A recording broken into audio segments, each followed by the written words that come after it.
Hi, welcome back to another video. നമ്മളെ വീട്ടമ്മമാരുടെ ഒരു പ്രധാന പ്രശ്നമാണ് അല്ലേ, എന്താ കറി വെക്കുക എന്നുള്ളത്. അപ്പോൾ അങ്ങനെ ഉച്ചയ്ക്ക് കറി എന്താ വെക്കേണ്ടതെന്നുള്ളത് മനസ്സിലാവാതിരിക്കുന്ന സമയത്ത് നമുക്ക് വളരെ എളുപ്പത്തിൽ റെഡിയാക്കി എടുക്കാൻ പറ്റുന്ന ഒരു സിമ്പിളും അതുപോലെ നല്ല ടേസ്റ്റി ആയിട്ടുള്ള ഒരു കറിയുടെ റെസിപ്പിയാണ് ഇന്ന് ഷെയർ ചെയ്യുന്നത്. ഇതുപോലെ 2 ഏത്തക്കായ ഉണ്ടെങ്കിൽ നമുക്ക് വളരെ സിമ്പിളായിട്ട് റെഡിയാക്കി എടുക്കാൻ പറ്റുന്ന ഒരു കറിയാണ് ഇന്ന് ഷെയർ ചെയ്യാൻ പോകുന്നത്. ഈ കറി ചോറിൻ്റെ കൂടെ മാത്രമല്ല, ചപ്പാത്തിക്കും ദോശക്കും ഒക്കെ പറ്റിയിട്ടുള്ള നല്ലൊരു കോമ്പിനേഷനാണ്. ഒരു തവണയെങ്കിലും ഈ കറി ഒന്ന് ട്രൈ ചെയ്ത് നോക്കണേ. ഈ കറി റെഡിയാക്കാൻ വേണ്ടിയിട്ട് ഞാനിവിടെ 2 ഏത്തക്കായ എടുത്തിട്ടുണ്ട്. ഇതിൻ്റെ മുകളിലുള്ള തൊലി പൂർണ്ണമായിട്ടൊന്നും കളയുന്നില്ല. കട്ടി കൂടിയ ഭാഗം ഉണ്ടല്ലോ, അത് മാത്രമാണ് ഒന്ന് കട്ട് ചെയ്തെടുക്കുന്നത്. ഇനി നമുക്കിത് നടുകെ കൂടി കട്ട് ചെയ്തെടുക്കാം. എന്നിട്ട് നമുക്ക് ഹാഫ് മൂൺ ഷേപ്പിൽ ഇത് കട്ട് ചെയ്ത് മാറ്റാം. വലിയ കനത്തിലൊന്നും അരിഞ്ഞിടേണ്ട ആവശ്യമില്ല, എന്നാൽ ഒട്ടും കട്ടിയില്ലാതെയോ അരിഞ്ഞിടരുത്. ഈ ഒരു കട്ടിയിൽ അരിഞ്ഞെടുക്കുക. ഞാനിവിടെ ഒരു പാത്രത്തിൽ വെള്ളം എടുത്തു വെച്ചിട്ടുണ്ട്. ഈ കട്ട് ചെയ്തെടുക്കുന്ന ഏത്തക്കായ ഓൺ ദ സ്പോട്ടിന് തന്നെ ഞാൻ ഈ വെള്ളത്തിലോട്ടേക്ക് മാറ്റുന്നുണ്ട്. ഇല്ലെങ്കിൽ നിങ്ങൾക്ക് എല്ലാവർക്കും അറിയാമല്ലോ, ഏത്തക്കായ കറുത്തു പോവും. അപ്പം കട്ട് ചെയ്യുന്ന ഓൺ ദ സ്പോട്ടിൽ തന്നെ വെള്ളത്തിലോട്ടേക്ക് മാറ്റാൻ വേണ്ടി പ്രത്യേകം ശ്രദ്ധിക്കണേ. ഇനി പിന്നെ ഈ കറിയിലോട്ടേക്ക് വേണ്ടത് 10-12 കുഞ്ഞുള്ളിയാണ്. അതൊന്ന് ചതച്ചെടുത്തിട്ട് നമുക്ക് കൊണ്ടുവരാം. പിന്നെ അതുപോലെ തന്നെ ഒരു 5-6 അല്ലി വെളുത്തുള്ളിയും ഒരു ചെറിയ പീസ് ഇഞ്ചിയും ഞാൻ ചതച്ചെടുത്ത് കൊണ്ടുവന്നിട്ടുണ്ട്. ഇവിടെ ഞാനൊരു കടായി അടുപ്പിൽ വെച്ചിട്ടുണ്ട്. കടായി ഒന്ന് ചൂടായി വരുന്ന സമയത്ത് കുറച്ച് വെളിച്ചെണ്ണ ഒഴിച്ച് കൊടുക്കുന്നുണ്ട്. ഇനി അതിലോട്ടേക്ക് ചതച്ച് വെച്ചിട്ടുള്ള കുഞ്ഞുള്ളി ഉണ്ടല്ലോ, അത് ഇട്ടിട്ട് നല്ലപോലെ വഴറ്റി എടുക്കുന്നുണ്ട്. ഞാനിന്ന് തയ്യാറാക്കുന്നത് നല്ല എരിവും പുളിയും ഒക്കെ ഉള്ള ഒരു കറിയാണ്. ശരിക്കും പറഞ്ഞാൽ ഈ കറി ഉണ്ടെങ്കിൽ ഇതിൻ്റെ കൂടെ കഴിക്കാൻ വേറെ ഒന്നും വേണ്ട. ഒരു പപ്പടം ഉണ്ടെങ്കിൽ തന്നെ നമുക്ക് നല്ലോണം കഴിക്കാൻ പറ്റും. ചോറ് കഴിക്കുന്ന വഴി കാണില്ല, അത്രയും നല്ല ഒരു ടേസ്റ്റി ആയിട്ടുള്ള ഒരു കറിയാണ് ഇന്ന് റെഡിയാക്കുന്നത്. അപ്പം നമ്മുടെ സവാളയൊക്കെ നല്ലപോലെ വഴറ്റി എടുത്തിട്ടുണ്ട്. ഇനി ഇതിലോട്ടേക്ക് നമ്മൾ ചതച്ച് വെച്ച് ഇഞ്ചിയുടെയും വെളുത്തുള്ളിയുടെയും പേസ്റ്റ് ഉണ്ടല്ലോ, അതും കൂടി ചേർത്തിട്ട് നല്ലപോലെ വഴറ്റി എടുക്കുന്നുണ്ട്. ഇത് വെളിച്ചെണ്ണയിൽ തന്നെ ചെയ്യാൻ നോക്കാം. വെളിച്ചെണ്ണയിൽ കുക്ക് ചെയ്യുമ്പോഴാണ് ഈ കറി നല്ല ടേസ്റ്റി ആയിട്ട് കിട്ടുന്നത്. ഇതുപോലെ ചെറുതായിട്ട് കളറൊക്കെ ഒന്ന് മാറി വരുന്ന സമയം ഉണ്ടാവുമല്ലോ, ആ സമയത്ത് നമുക്ക് ഇതിലോട്ടേക്ക് ഏത്തക്കായ ചേർത്ത് കൊടുക്കാം. പച്ചക്കായ വെളിച്ചെണ്ണയിൽ കിടന്നിട്ട് ഒന്ന് ചെറുതായി മൊരിഞ്ഞ് കിട്ടണം, അപ്പോഴാണ് ഇതിൻ്റെ ശരിയായിട്ടുള്ള ടേസ്റ്റ് കിട്ടുന്നത്. ഇനി നമുക്കിത് ചെറുതായി മൊരിഞ്ഞതിന് ശേഷം ഇതിലോട്ടേക്ക് കുറച്ച് മഞ്ഞൾപ്പൊടി ചേർത്ത് കൊടുക്കുന്നുണ്ട്. പിന്നെ അതുപോലെ തന്നെ കുറച്ച് ഉപ്പും പിന്നെ കുറച്ച് ഇത് വേവാൻ ആവശ്യമായിട്ടുള്ള വെള്ളവും കൂടി ചേർത്ത് കൊടുക്കുന്നുണ്ട്. ഈ ഒരു കറി നമുക്ക് കുക്കർ യൂസ് ചെയ്തിട്ടും ചെയ്യാം. അങ്ങനെയാകുന്ന സമയത്ത് നമ്മുടെ പച്ചക്കായൊക്കെ വേഗം വെന്ത് കിട്ടും. പക്ഷെ ഞാനിപ്പോൾ ഇവിടെ കടായിലാണ് ചെയ്യുന്നത്. പിന്നെ മൺചട്ടിയിൽ ചെയ്യുവാണെങ്കിൽ കുറച്ചുകൂടി ടേസ്റ്റി ആവും. ഞാനിവിടെ നോൺ സ്റ്റിക്ക് കടായിയാണ് എടുത്തിട്ടുള്ളത്, അതിലാണ് കുക്ക് ചെയ്യുന്നത്.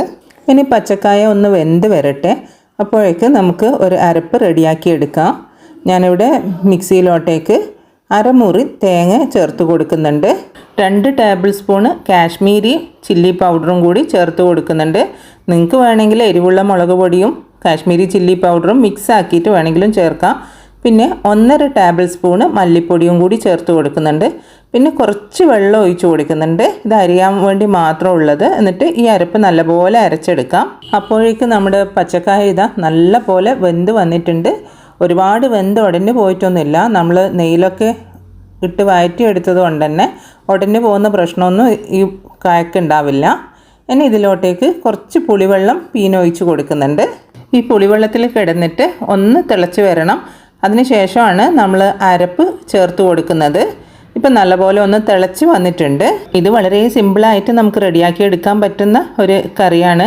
അപ്പം ബാക്കിയുള്ള കാര്യങ്ങളൊക്കെ പെട്ടെന്ന് ഇതെടുക്കുവാണെങ്കിൽ നിങ്ങൾക്കിതൊരു 5 മിനിറ്റ് കൊണ്ട് ഈ കറി റെഡിയാക്കി എടുക്കാൻ പറ്റും.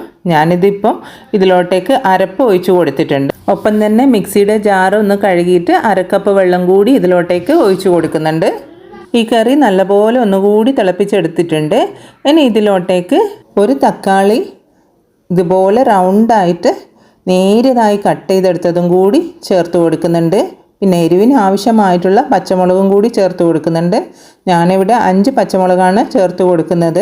ഇത് നല്ല എരിവുള്ള പച്ചമുളകാണ്, അത് ഞാൻ 5 എണ്ണം ചേർത്തിട്ടുണ്ട്. നിങ്ങൾക്ക് വേണമെങ്കിൽ നിങ്ങളുടെ താല്പര്യം അനുസരിച്ചിട്ട് പച്ചമുളകിൻ്റെ എണ്ണം കൂട്ടുകയും കുറയ്ക്കുകയൊക്കെ ചെയ്യാം. ഇത് നല്ല എരിവും പുളിയും ഒക്കെ ചേർന്നിട്ടുള്ള ഒരു കറിയാണ്. അപ്പോൾ അതിനനുസരിച്ചിട്ട് തന്നെ ചേർക്കുന്നതായിരിക്കും ഇതിൻ്റെ ആ ഒരു ടേസ്റ്റ് കിട്ടുന്നത്. പിന്നെ നിങ്ങളുടെ താല്പര്യം അനുസരിച്ചിട്ട് ചെയ്യാം. എന്നാൽ ഈ കറിൻ്റെ ടേസ്റ്റ് എന്ന് പറയുന്നത് നമ്മുടെ ആവശ്യാനുസരണം ഈ പുളിയും ഇതൊക്കെ ചേർക്കുന്നതിലാണ്. അപ്പോൾ ഞാൻ ഉപ്പ് നോക്കിയാലും കുറച്ച് ഉപ്പിൻ്റെ കുറവുണ്ടായിരുന്നു. അപ്പോൾ ആവശ്യത്തിനുള്ള ഉപ്പും കൂടി ചേർത്ത് കൊടുത്തിട്ടുണ്ട്. ഇനി ഇത് നമുക്ക് അടച്ച് വെച്ചിട്ട് ഒരു 5 മിനിറ്റും കൂടി ഒന്ന് തിളപ്പിച്ചെടുക്കണം. അപ്പോഴേക്കും നമ്മുടെ ഈ തക്കാളിയൊക്കെ വെന്ത് ഈ കറിയിലോട്ടേക്ക് അലിഞ്ഞ് ചേർന്നോളും. ഇനി നമുക്ക് ഈ മൂടിയൊക്കെ തുറന്നിട്ട് കറി നല്ലപോലെ ഒന്ന് മിക്സ് ചെയ്ത് കൊടുക്കുക.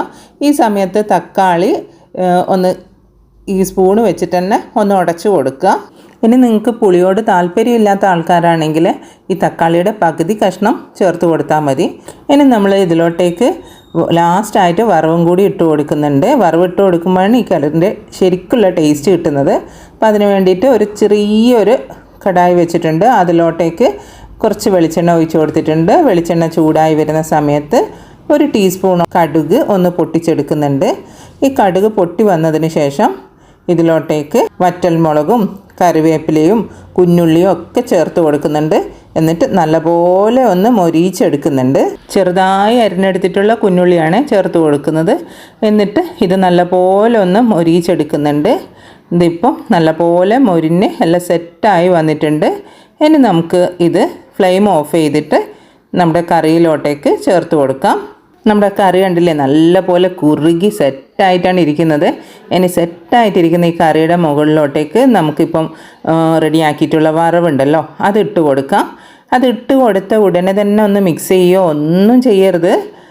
ജസ്റ്റ് ഒന്ന് അടച്ചു വെക്കുക. ഒരു 5 മിനിറ്റ് നേരം അടച്ചു വെക്കുക. എന്നാലാണ് ഇതിൻ്റെ ആ ഉള്ളിയുടെയും കറിവേപ്പിലേൻ്റെ ഒക്കെ സ്മെല്ലുണ്ടല്ലോ അത് നമ്മുടെ കറിയിലോട്ടേക്ക് നല്ലപോലെ പിടിക്കുന്നത്. അങ്ങനെ ചെയ്യുമ്പോൾ കറിക്ക് കുറച്ചുകൂടി ടേസ്റ്റ് കൂടുന്നതായിട്ട് തോന്നാറുണ്ട്. അപ്പോൾ ഒരു 5 മിനിറ്റിന് ശേഷം ഇത് ഞാൻ ഓപ്പൺ ചെയ്തിട്ടുണ്ട്. എന്നിട്ട് നല്ലപോലെ ഒന്ന് മിക്സ് ചെയ്തെടുക്കുന്നുണ്ട്. കണ്ടില്ലേ കറിയൊക്കെ നല്ല കുറുകിയാണ് ഇരിക്കുന്നത്. അത്രയും ടേസ്റ്റി ആയിട്ടുള്ള ഒരു കറിയാണിത്. എപ്പോഴും ഇറച്ചിയും മുട്ടയും മീനും ഒക്കെ കഴിക്കുന്നവർ ഇടയ്ക്കൊക്കെ ഇതുപോലുള്ള വെജിറ്റേറിയൻ കറിയും കൂടി റെഡിയാക്കി നോക്കാം. വെജിറ്റേറിയൻ കറിയാണെന്ന് വെച്ചിട്ട് ടേസ്റ്റിന് ഒട്ടും കുറവില്ല കേട്ടോ. അത്രയും ടേസ്റ്റി ആയിട്ടുള്ള ഒരു കറിയാണ്. നല്ല എരിവും പുളിയും ഒക്കെ ഉള്ള ഒരു അടിപൊളി കറിയാണ് ഇത്. നല്ല ചൂട് ചോറിലോട്ടേക്ക് ഞാൻ 1-2 സ്പൂണ് ഈ കറി ഒഴിച്ച് കൊടുക്കുന്നുണ്ട്. എന്താ പച്ചക്കായൊക്കെ കണ്ടില്ലേ ഒന്നും വെന്ത് ഉടനെ പോകുകയൊന്നും ചെയ്തിട്ടില്ല. എന്നാൽ നല്ലപോലെ കുക്കായിട്ടുണ്ട്. അപ്പോൾ ഇതൊന്ന് കുഴച്ച് കഴിച്ച് നോക്കാം. നല്ല അടിപൊളി ടേസ്റ്റാണ് കേട്ടോ ഇത്. അപ്പോൾ എല്ലാവരും ഒന്ന് ട്രൈ ചെയ്ത് നോക്കുക. ട്രൈ ചെയ്ത് നോക്കിയിട്ട് ഇഷ്ടമാവുകയാണെങ്കിൽ ഫീഡ്ബാക്ക് പറയുക. പിന്നെ നിങ്ങൾ ആദ്യമായിട്ടാണ് എൻ്റെ ചാനൽ കാണുന്നതെങ്കിൽ വീഡിയോസ് ഇഷ്ടമായിട്ടുണ്ടെങ്കിൽ ചാനൽ സബ്സ്ക്രൈബ് ചെയ്യാനും എന്നെ സപ്പോർട്ട് ചെയ്യാനും മറക്കല്ലേ. വീണ്ടും ഒരു വീഡിയോ ആയിട്ട് കാണാം. അതുവരേക്കും ബൈ. Thanks for watching.